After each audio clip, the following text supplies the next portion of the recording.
بسم الله الرحمن الرحيم. الحمد لله نحمده ونستعينه ونستغفره ونؤمن به ونتوكل عليه ونعوذ بالله من شرور أنفسنا ومن سيئات أعمالنا. من يهده الله فلا مضل له ومن يضلله فلا هادي له. ونشهد أن لا إله إلا الله وحده لا شريك له ونشهد أن سيدنا ومولانا محمدا عبده ورسوله. وقال النبي صلى الله عليه وسلم: أصحابي كالنجوم بأيهم اقتديتم اهتديتم. وقال تعالى: أعوذ بالله من الشيطان الرجيم. بسم الله الرحمن الرحيم. كل نفس ذائقة الموت. میرے محترم بزرگوں اور دوستوں،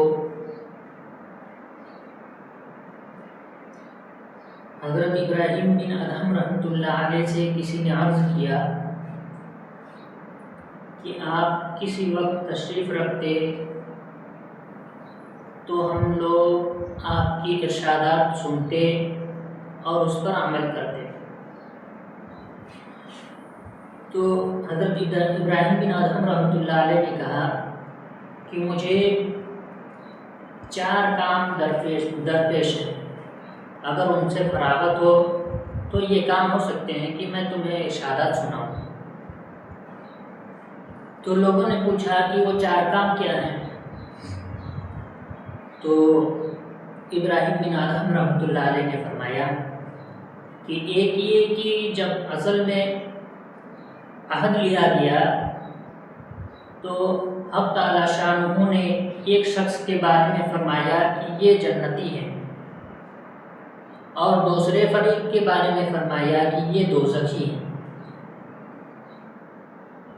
مجھے اس بات کی فکر ہے، مجھے اس بات کی کڑھن ہے کہ نہ جانے میں کن میں ہوں، دوزخیوں میں ہوں یا جنتیوں میں.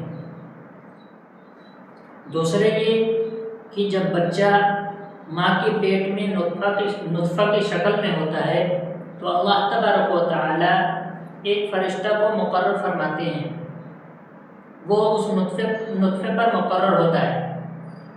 حق تعالی شانہ سے وہ پوچھتا ہے کہ اس کو سعید لکھوں، نیک لکھوں یا بدکار لکھوں، برا لکھوں.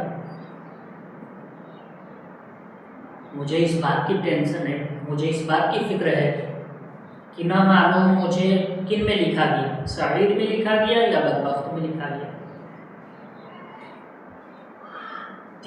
تیسرے یہ کہ جب فرشتہ آدمی کی روح قبض کرنے کو آتا ہے تو یہ پوچھتا ہے کہ میں ان کو مسلمانوں کی روح میں رکھوں یا کافروں کی روح میں. تو نہ معلوم مجھے کن میں رکھا گیا، مسلمانوں کی روحوں میں رکھا گیا یا کافروں کی روحوں میں.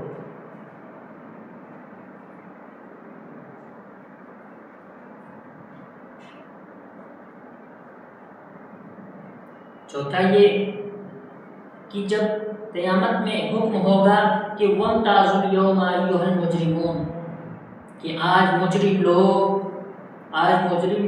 لوگ فرما برداروں کے گروہ سے علیحدہ ہو جائیں. تو نہ معلوم میں کن میں ہوں، فرما برداروں میں ہوں یا نافرمانوں میں سے ہوں. مجھے اس بات کی فکر ہے، مجھے اس بات کی کڑھن ہے. فرمایا کہ جب ان 4 کاموں سے مجھے فراغت ہو، ان 4 فکروں سے میں بے فکر ہو جاؤں تو میں اپنے دوستوں میں بے فکر ہو کر باتیں کروں. اب تو میں ان فکروں میں رہتا ہوں کہ کہاں اطمینان سے بیٹھوں، کہاں اطمینان سے رہوں. یہ ایسی فکر تھی. جب ان 4 فکروں سے آدمی خالی ہوگا تو جا کر دنیا کی مشغلات میں، دنیا کی چیزوں میں مشغول ہوگا۔ لیکن جب یہ فکر ہے تو وہ کبھی دنیا کی چیزوں میں، دنیا کی مشغولیات میں نہیں پھنسے گی۔ اور ہم سب کو ان 4 کاموں کی فکر کرنے کی توفیق عطا فرمائے۔ وآخر دعوانا الحمد للہ رب العالمین۔